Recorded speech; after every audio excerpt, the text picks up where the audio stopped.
आप कभी यदि स्वयं से पूछें कि आपने आज तक जो किया, छोटा बड़ा जो कर्म आपके द्वारा संपादित हुआ, आप कभी यदि अपने आप से पूछें, अभी स्वयं से पूछें कि क्या आपने कभी कोई क्रिया दुख पाने के लिए की, तो आपको उत्तर मिलेगा नहीं।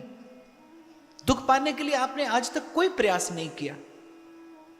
पर इसके साथ साथ जीवन का एक सत्य यह भी रहा कि दुख आया, बिना बुलाए आया, आता रहा है और रहेगा। जब तक ये सुख पाने का प्रयास गलत दिशा में किया जाता रहेगा, तब तक जीवन में दुख रहेगा। कल व्यासपीठ ने एक बात निवेदन की थी, संत जो जीवन में आके आपकी भूल सुधार दे, जिसके संग से भूल सुधर जाए। ये जीवन में जितना दुख है, ये जीवन में जितना कष्ट है, मैं अपनी बात दोहराऊं, प्रयास किया आपने सुख पाने के लिए, मिला दुख। इसका कारण एक ही हो सकता है कि आपसे प्रयास करने में कोई भूल हो गई होगी।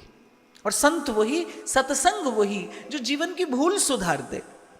और कभी कभी ऐसा होता है कि भूल करते करते भूल स्वभाव बन जाती है।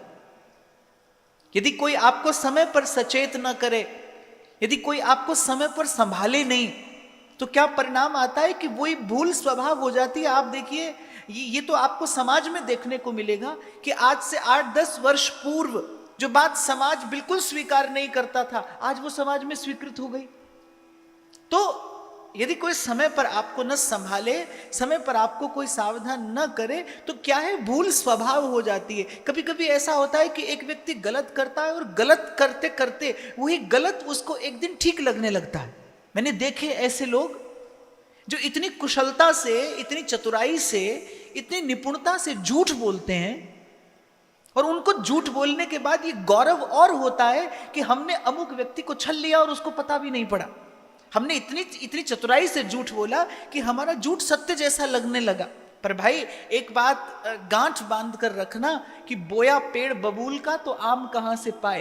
प्रकृति ना तो हिंदू मुसलमान जानती है, और प्रकृति ना आस्तिक और नास्तिक जानती है, प्रकृति ना मेरा और तेरा जानती है। वो तो आपको, जो आपने बीज डाला है, आपको उसका उत्तर देगी, आज नहीं तो कल देगी। तो कभी कभी ऐसा होता है कि समय रहते अगर भूल न सुधरे तो भूल आपका स्वभाव बन जाती है।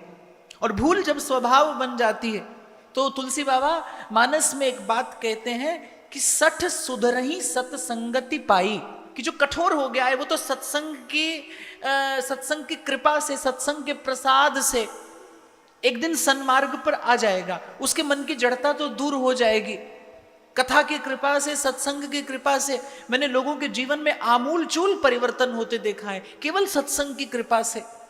पर इसके साथ साथ एक और बात कहते हैं, मूर्ख होई कि ज्ञान जो गुरु होई बिरंची सम। जब भूल स्वभाव हो जाए, जब आपको यह भी ना लगे कि आपसे भूल हो रही है, वो ध्यान से सुनना कि जब आप गलत करते हो और वो गलत आपको ठीक लगने लगे, तो आप उसको सुधारने का प्रयास नहीं करेंगे।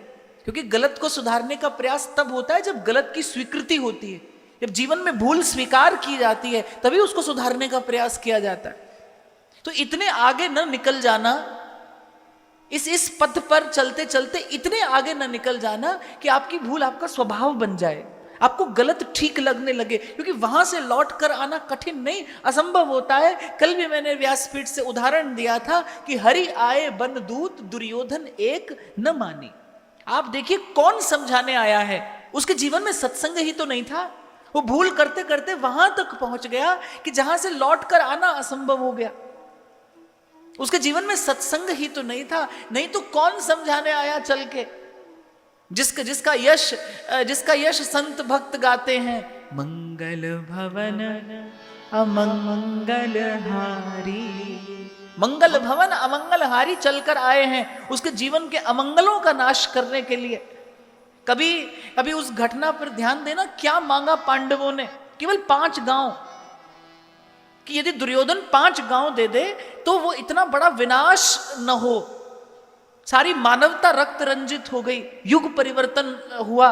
उसके पश्चात कुछ भी वैसा नहीं रहा जो महाभारत से पहले था, उसके पश्चात कुछ भी वैसा नहीं रहा। एक व्यक्ति की मूर्खता, एक व्यक्ति की मूढ़ता, और मैं तो कहूंगा एक व्यक्ति के जीवन में सत्संग का अभाव। उसने सारी मानवता को कहां लाकर खड़ा कर दिया। अरे हमारे यहां पर ऐसे ऐसे राजा महाराजा हुए जो जो पुरोहितों को, पंडितों को, अपने अपने अपने क्षेत्र में रहने वाले संतों को कितने कितने गांव जागीर में लिखकर दे दिया करते थे। 5 गांव मांगे थे लेकिन नहीं दिया, उसने नहीं दिया। और कौन समझाने आया है? भगवान समझाने आए हैं। ये क्यों हुआ? क्योंकि भूल उसका स्वभाव बन गया है।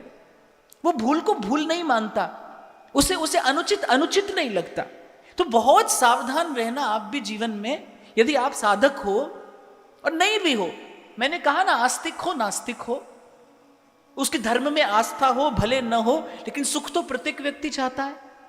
प्रत्येक व्यक्ति जो कर रहा है सुख ही तो पाने के लिए कर रहा है, आनंद ही तो पाने के लिए कर रहा है। तो देखना इस रास्ते पर आगे इतने न बढ़ जाना कि भूल स्वभाव बन जाए। इसकी एक युक्ति संत देते हैं और सभी सयाने एक मत हैं इस विषय में। यदि आपको कोई सावधान रख सकता है तो वो केवल संत है और सत्संग है।